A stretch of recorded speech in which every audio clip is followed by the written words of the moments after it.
Hello, my name is Joe Bauer and welcome back to my YouTube channel. Well, in this video I'm just going to get caught up with what I've done during the past week. And I'm still really fascinated by the question that really came up in my mind about how much detail to leave in and when it's necessary, or even better, to leave out a little bit of detail. So there were some areas where I thought that having too much detail might even get in the way. I wanted it to be loose enough to be flexible, but yet I wanted it to be specific enough to get in the most essential elements that make that desire really work. And by the way, I'm talking about going over my Bankston List, which is a list of 22 desires that all needed to be cleaned up and specified a little bit, or some of them. And then there were some that were that I could not have possibly known what some details would be. And that's another thing. What do you do when you can't possibly know some of the details? And so what I think the thing to do there is, if some details are going to be skipped because you just can't see that far ahead of time, then make sure that you get in a few very, very essential ones that you know you'll be happy with if they come to pass and you get it. So you got to think of that and say, okay, if these two things or even three things happen, is that good? Is there any way that could happen but still happen in some way that I don't want? You got to consider that you have to assume that your unconscious mind is not really working metaphorically. That things are kind of taken literally. So anyway, we'll see how that goes. That's part of the adventure, is seeing how some of these things work. Now about this, this waltz rhythm. It's like, you got this 1 2 3 1 2 3 1 2 3 1 2 3.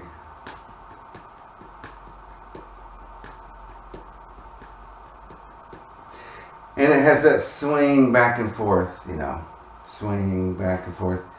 And I got that from Richard Bandler, as I remember, almost 20 years ago, or more than 20 years ago. I was listening to Richard Bandler quite a lot.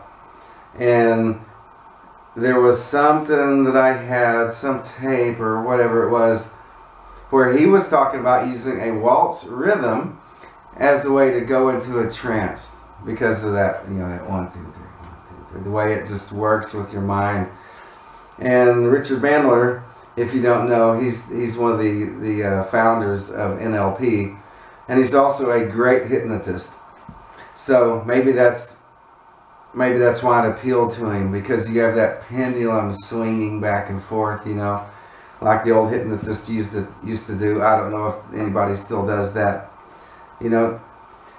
So when it came time to start cycling the images, though, last time around, I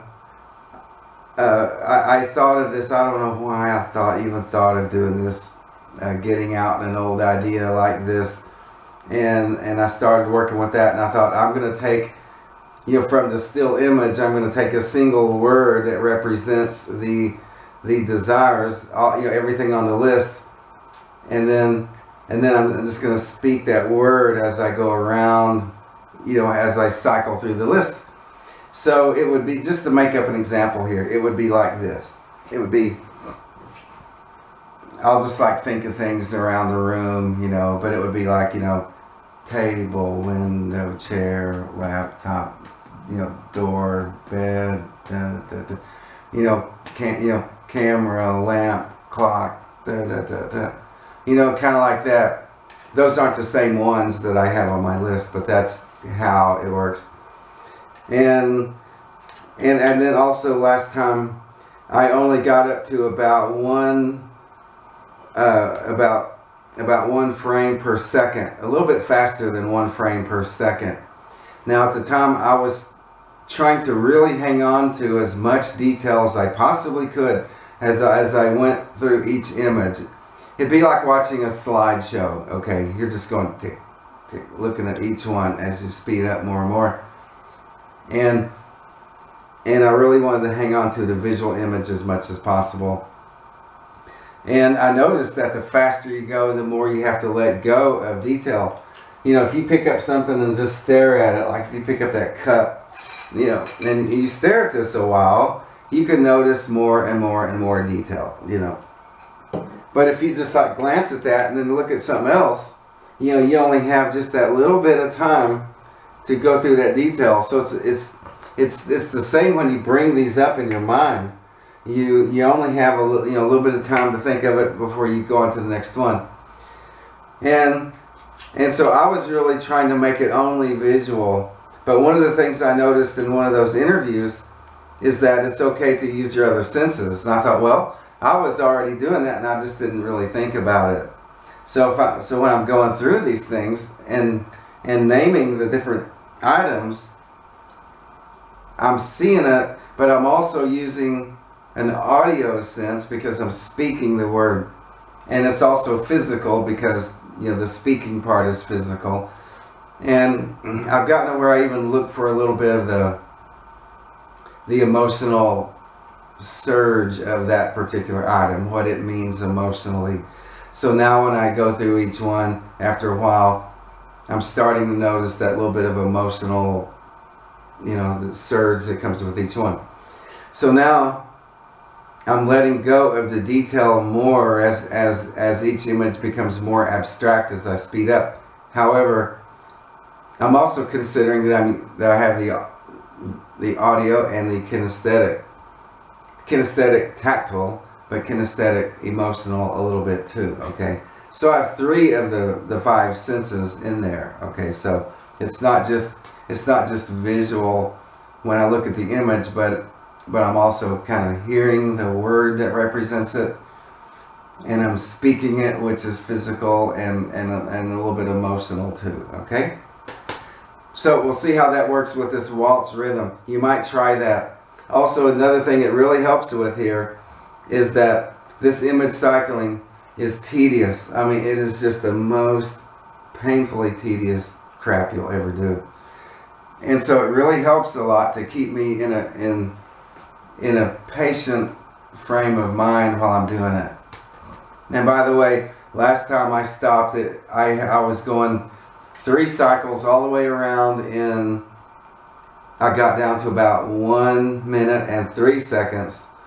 So doing it the way I'm doing it now, I'm up to 4 cycles around in like a 1 minute and 9 seconds, almost the same time, but one more cycle through there. You know, that one just a little over a minute. Now I have 4 cycles going through it instead of the 3. So as long as I feel like I'm doing it well and being effective with it, then I'll keep speeding up, and then eventually I'll switch to a single image, and so I can go really fast. Okay. All right, that's all for now. And maybe you try this at home. You know, if you're learning something, putting it to a waltz rhythm. I'd like to know if that works for you or if it does any good. All right. Okay, y'all take care. Thank you very much, and may you see clearly in 2020.